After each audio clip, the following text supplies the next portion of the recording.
Thank you for watching, liking, commenting, sharing, and subscribing right now. Some people have radar detectors in their car. I never really got into that world of tech, largely because it was a gray area. And the last thing I'd want to have happen is getting in trouble for having one of those things. So I never really explored that, you know, preventative medicine, so to speak. I know many of you probably have and would have advice on that, but let's just say something happens and you have to go to court because you did something you shouldn't have been doing or were accused of doing something that you shouldn't have been doing. It happens to all of us, or potentially could happen to all of us, or any of us, really.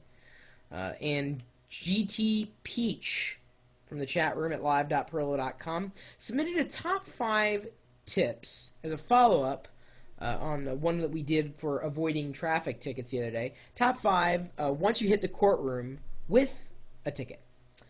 Number 1, nolo contendere. Nolo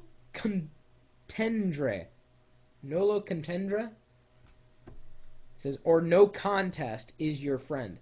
This best friend of new people allows for a person to plead nolo one time every few years, varies depending on the state. This plea is a compromise. You pay the fine, but it won't go on your record, and your insurance will never see it, which means no points. And after all, that's what most people don't want. Number 2, defensive driving. Take this class. When you complete it, you can do several things with it. You can send it to your insurance company, and they will usually give you a discount for having taken the class. You can also take it to the DMV, Department of Motor Vehicles, and they will automatically remove up to 5 points from your license. Number 3, talk to the solicitor or prosecutor before the case is tried. A lot of them work for you, or with you, especially if you don't have a huge record. They've been known to knock recklessness down a bit. Also, a lot of times for speeding, if you are just a few miles per hour over a cutoff, especially those of you who are close to 21 but not quite there, they will trade you community service or defensive driving for a reduced speed, which will allow you to keep your license. It's worth trying to make a deal because the worst that could happen is they say no. Number 4, along similar lines, bargain even when you know there's no deal on reducing speed or dropping tickets. If you have a suspended license, for example, all hope is not lost. Most times, they will give you a provisional license if you ask for it. This allows you to drive to and from work, school, and religious activities. It isn't a full license. It usually has a curfew, and if you're caught going to and from anywhere else but those places, you're totally busted and won't be allowed to drive. But that type of license is better than nothing, especially if you have bills to pay. Another thing that can't be bargained at this stage is the payment. If you don't have the money for the ticket up front, there are ways to spread payments out over several months. Some will put you on a monthly probation until you can pay it, which means a visit once a month, but most will simply schedule a payment plan and charge a surcharge for use of the service. The average surcharge is 10 to 15%, but can vary by state and court.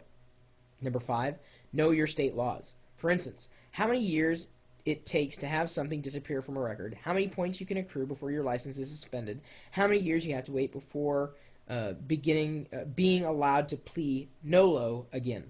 Also, no age limitations. If you're under 21, a nolo plea will do you very little good because they are required to report those cases, so you might want to save it for a rainy over 21-year-old day. Another good thing to know is the surcharge on fines. Most courts will charge some surcharges on top of a court fine. These can be a flat rate, usually $50 to $100 in court fees, or a percentage. I've seen anywhere from 50 to 40% on this of the fee itself. Knowing this will help you financially prepare for it. And she notes this, that she used to work for the state court misdemeanor and records court, or I'm sorry, and recorders court. So she definitely is speaking with experience, and so likely this is how I dovetail it into talking about technology. Number 1, you probably drive. Number 2, you probably search the internet for help on how you could get not necessarily out of a ticket, because we've already recorded that video, but how you could help yourself inside the courtroom and following up with a moving violation. So GT Peach, I appreciate this submission, this top 5 list. You can email me, chris@pirillo.com, and if it's a good top 5 list that is good for the general community, the people who like watching videos online, which is pretty much everybody. I'd love to see what you have to share. And you're also welcome to stop by the chat room. You never really know what's going to happen. We're typically talking tech, but the topic waxes and wanes throughout the day. You never really know what's going to happen, but that's what kind of makes it exciting. To have this live stream go out over the internet, because this is a live video feed that I'm recording on with the chat room and the logos and the topic and the date. And yes, it's really late at night or early in the morning, depending on how you look at it. And I don't know if I'm pulling an all-nighter tonight or not at this point. We will see. Anyway, you're welcome to stop by and say hello. And even if I don't say hello back, understand that I am paying attention in a very light way. It's just I'm kind of busy with other things too, because I'm building lockergnome.com and I'm building gnomepal.org, and gnomedex.com is coming up. I mean, I do a lot of stuff on the web, including this live video stream. So stop by, say hello. I'm at live.pirillo.com. We'll see you later.